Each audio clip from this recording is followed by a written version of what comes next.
Saudações, classe trabalhadora, operária, camponesa, meninos, meninas e os que não se identificam com nenhum dos dois gêneros também aqui. Quem está falando é ninguém mais, ninguém menos que seu âncora favorito, Cristiano Barba, lá do Teologia de Boteco, do Pausa e do Gole, esse podcast que você está vendo ou ouvindo agora. Essa semana, o Bolsonaro, né, o Facínora, ele recebeu a viúva do torturador e figura deplorável, o brilhante Ustra. Aquele homem que ele já homenageou tantas vezes, né? O que me parece mais do que assustador saber que numa democracia, supostamente, um homem que homenageia torturadores é eleito presidente. E é justamente nesse ponto que eu queria falar aqui nesse gole de hoje. Eu também ouvi o Boletim do Fim do Mundo, onde Torturra falou sobre justamente isso que eu vou falar. Eu tinha pensado em uma coisa muito parecida com o que o Torturra falou, só que ele falou com muito mais propriedade. Inclusive vou deixar o link aqui embaixo se você quiser clicar e ouvir o podcast dele, recomendo muito. Ele faz lives que depois viram podcast, então recomendo demais porque a forma dele pensar me parece bastante sofisticada e eu recomendo que todos ouçam porque o cara é realmente muito bom. Torturra, queria ser teu amigo, essa aqui é real, vem tomar um goró aí comigo um dia. Ele falou o seguinte, né? Como que muitas vezes a gente associa esse governo protofascista do Bolsonaro e seus filhos, porque afinal de contas o Bolsonaro não é, ele é uma espécie de medusa, né, que tem umas outras cabeças ali do lado, né? Como esse governo dele se assemelha com o governo do Hitler ou do Mussolini ou coisas do gênero, né? E ele fala que ele não pensa, ele não acha que seja isso. E eu realmente também concordo com ele. Não acho que o governo do Hitler na Alemanha nazista ou que do Mussolini na Itália fascista seja parecida com o governo do atual Facínora que está sentado na cadeira de presidente do Brasil. E muito menos com os milicos que ele tanto aplaude. Porque uma coisa que foi levantada pelo Torturra que eu não me liguei, depois que ele falou, porra, é claro, o Bolsonaro não convidou as viúvas dos militares para jantar, ou os netos, ou os filhos, né, os militares que estavam no comando, né, os presidentes militares da ditadura. Não, ele convidou o cara do porão, aliás, a viúva do cara do porão, a viúva do brilhante Ustra, esse homem que só merece, não só ele e todos os presidentes militares daquela época, a única coisa que eles merecem é a nossa urina nas lápides deles e nada mais, e o lixo da história que é o lugar onde eles vão residir pela eternidade. E o Bolsonaro convidou a viúva desse cara, não convidou a viúva do presidente Médici ou do Figueiredo, ou seja lá quem for, não sei nem se eles estão vivos, ou os netos, ou os filhos, seja lá quem for. Porque na ditadura, ainda que houvesse violência, houvesse tortura, houvesse todo tipo de perseguição, isso não era uma coisa que os militares usavam como propaganda para promover sua ideologia, sua maneira de pensar. Muito pelo contrário. O conceito de porão da ditadura é um conceito muito acertado. Porão é aquele lugar do subsolo, aquele lugar onde está escondido, aquele lugar que estão guardadas as coisas que a gente não quer que as pessoas vejam.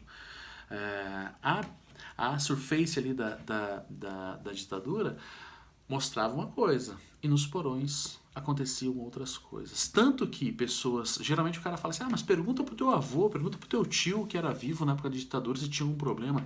É óbvio, tenho certeza que o teu avô, que o teu tio, que não estava envolvido com o movimento estudantil, que não estava envolvido com a militância política, seja ela qual for, é óbvio, ele só viu o que a Rede Globo mostrou da ditadura e ele vai falar, essa parte de fora, essa casca da ditadura que todo mundo aplaudiu, falou, porra, olha que legal, o Brasil tava uma merda e olha agora como é que tá.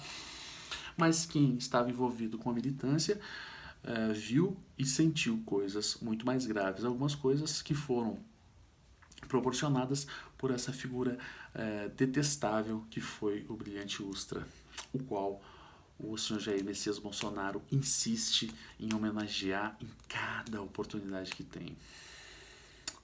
Então, o Bolsonaro ele não parece o Hitler, não parece o Mussolini e não parece nenhum dos militares que governaram o Brasil na época da ditadura.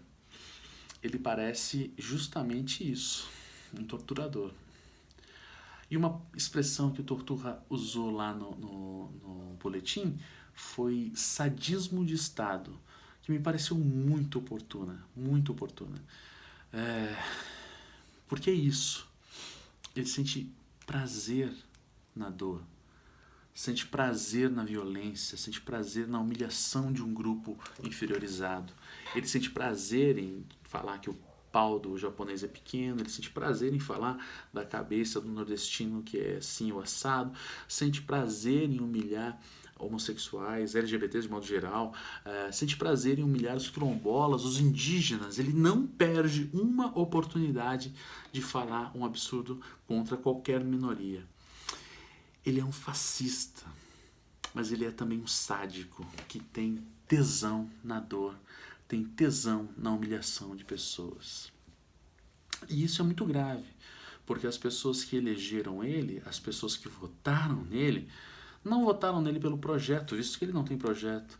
Não votaram nele por conta do quão articulado ele é, porque ele é uma topeira. Ele é um analfabeto, com todo respeito aos analfabetos que eu conheço, que são pessoas muito boas. Mas ele é uma topeira, ele não sabe, ele é muito burro. Ele não tem nenhum projeto. Quer dizer, existe um projeto por trás dele, que não é o projeto dele. A única coisa que fez com que as pessoas votassem nele, aliás, as duas coisas que fizeram com que as pessoas votassem nele foi raiva do PT, e isso eu tenho que concordar, tem muita gente que tem raiva do PT, e tu fala, mano, é isso mesmo, o PT fez muita merda. Acertou algumas vezes? Claro que acertou várias vezes, mas fez muita merda. E o segundo motivo é porque também são sádicos, porque também querem ver minorias sendo humilhadas, também querem ver pessoas sendo agredidas de todas as formas. Então, se você votou num Bolsonaro porque você tem prazer na dor alheia, você é de fato um sádico, um escroto, e você merece o que há de pior. E algumas pessoas podem dizer, Bárbara, mas e os antifascistas, eles não são assim também? Não, não. Os antifascistas podem até agredir os fascistas, mas não agridem pelo prazer da agressão, agridem para proteger as minorias que os fascistas estão colocando em risco. Então, não é pelo prazer na agressão, não é pelo tesão em ver um fascista ser humilhado.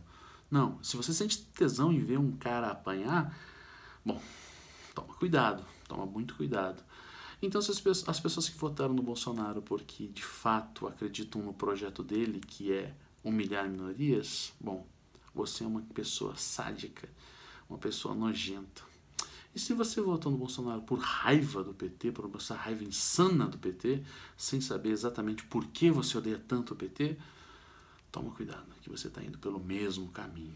Eu acho que tem vários motivos para odiar o PT, mas pensa bem, se você não foi conquistado por esse germe sádico e fascista.